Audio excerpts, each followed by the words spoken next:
The papyrus, put it on my table every month. I don't wanna be sad. Don't even try to hide it. No, I don't wanna lose it. And you say how it is, it's so inviting. The papyrus, we're all so alive. The papyrus. This is the Papyrus TV News Update. You're welcome. First, the headlines. Presidency replies Catholic bishops on state of Nigeria. NNPC supplies 48 million barrels to Dangote refinery. President Tinubu hosts governors and cabinet members. Police Inspector General inaugurates new management team. Police debunk report of fleeing Zamfara bandits to Kwara. Fayemi denies dumping APC. President Tinubu inaugurates planning committee.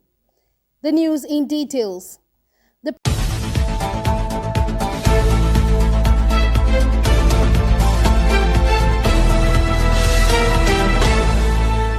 Presidency has responded to the concerns raised by Catholic Bishops' Conference of Nigeria over economic hardship, insecurity and governance issues, insisting that Nigeria has made tremendous progress under President Bola Tinubu.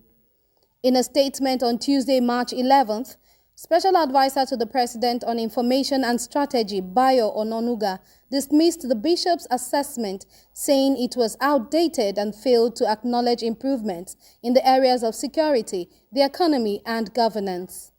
Ononuga said the Catholic Bishops' Conference, at its first plenary meeting of 2025 in Abuja at the weekend, gave an alarming prognosis of the state of the economy and the polity.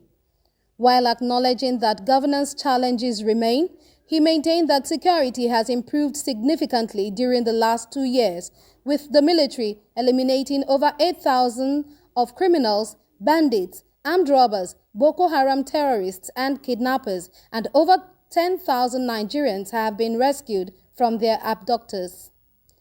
Ononuga pointed to the return of farmers, especially in the northwest and northeast, to their farms as a direct result of improved security in the country and increasing food production, which is currently driving down prices of essential commodities.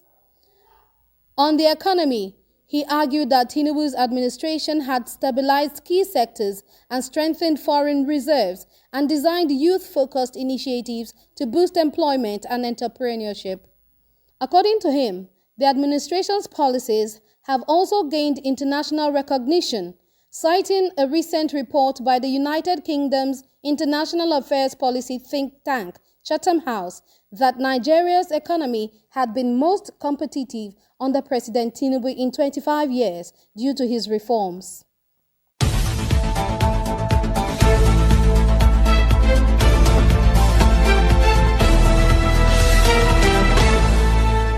Meanwhile, the Nigeria National Petroleum Company NNPC Limited yesterday disclosed that it has supplied 48 million barrels of crude oil to Dangote refinery under the Crude for Naira agreement facilitated by the federal government last year.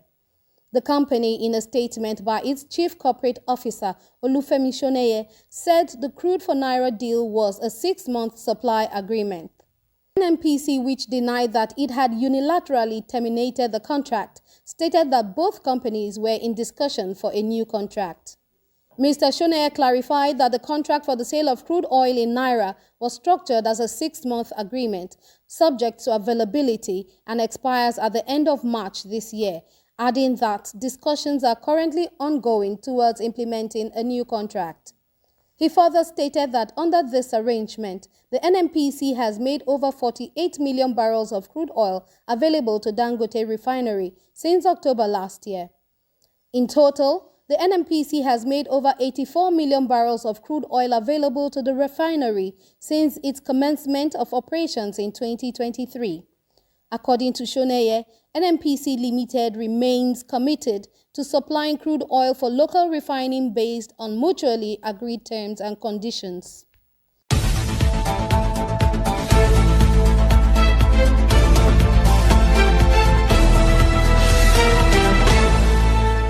In other news, President Bola Tinubu on Tuesday, March 11th, hosted state governors, ministers, and heads of paramilitary agencies to an iftar dinner at the State House, Abuja. This is President Tinubu's first such event in the Ramadan season. Notable attendees included Rivers State Governor Siminalayi Fubara and his predecessor, now Minister of Federal Capital Territory, Nyesom Wike. The presence of Fubara and Wike comes amid continuing political tensions in Rivers State as the Supreme Court recently ruled in favor of the faction led by Speaker Martins Ameule, an ally of the FCT minister. The ruling reinstated 27 pro-Wike lawmakers who had previously defected from the State Assembly, challenging Fubara's authority. In response, the governor has invited the legislators for a meeting to discuss the court's decision. The dinner was attended by Vice President Kashim Shettima, Chief of Staff to the President Femi Gbajabiamila, several cabinet members, and 19 other state governors.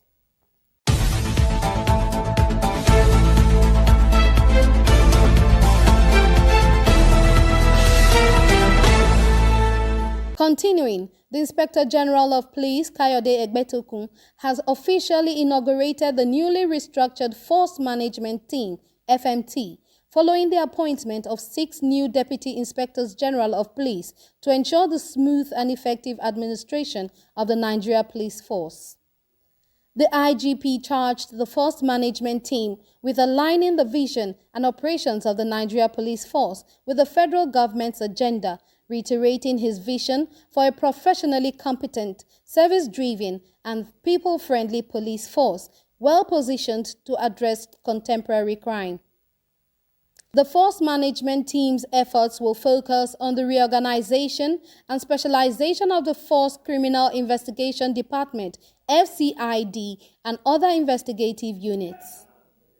Force spokesman Olumuyiwa Adejobi said the IGP also directed the update of the Force Criminal Database. Furthermore, the IGP directed the Department of Research and Planning to collaborate closely with the Force Criminal Investigation Department and the Department of Information and Communication Technology to ensure the database is able to aid investigations and enhance policing strategies. According to Adejobi, the IGP emphasized equipping these units with the largest technologies, training at all levels, and resources to enhance their investigative capacity, ensuring justice is served while upholding decency, professionalism, and respect for human rights.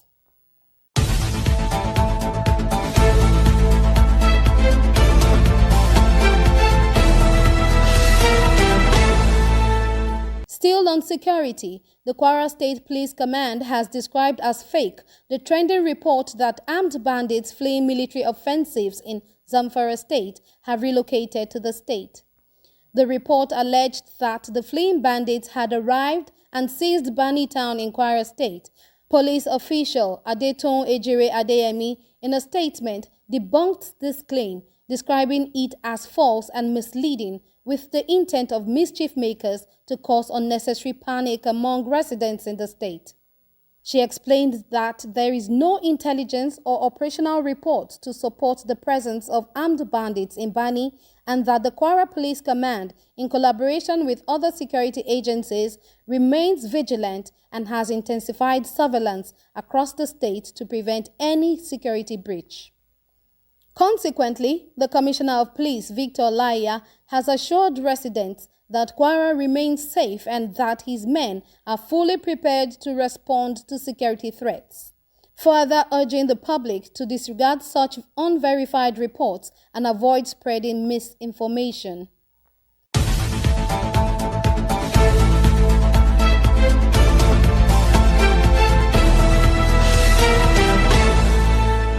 Moving on, former governor of Ekiti State, Kayode Fayemi, has said he is still a card-carrying member of the ruling All Progressives Congress, APC.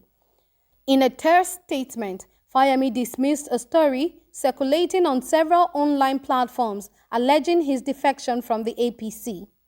News of the alleged defection became rife after a foundation member of the APC, former governor of Kaduna State, Nasir El-Rufai, recently dumped the party for the Social Democratic Party (SDP). Dissociating himself from the alleged defection, Fayemi said as he had cause to state in the past, he is still a card-carrying foundation member of the APC and this position has not changed. He further stated that while he has been at the vanguard of demand for greater internal democracy and inclusion in the ruling party, he believes it is still not too late for the APC to change course and move towards greater inclusion and internal democracy.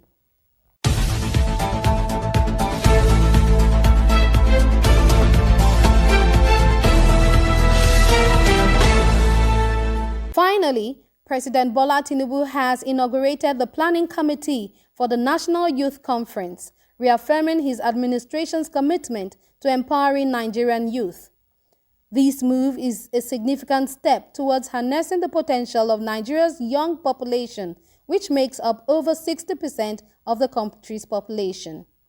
During the inauguration, President Tinubu emphasized the importance of youth participation in governance and encouraged them to voice their concerns and contribute ideas to the country's development.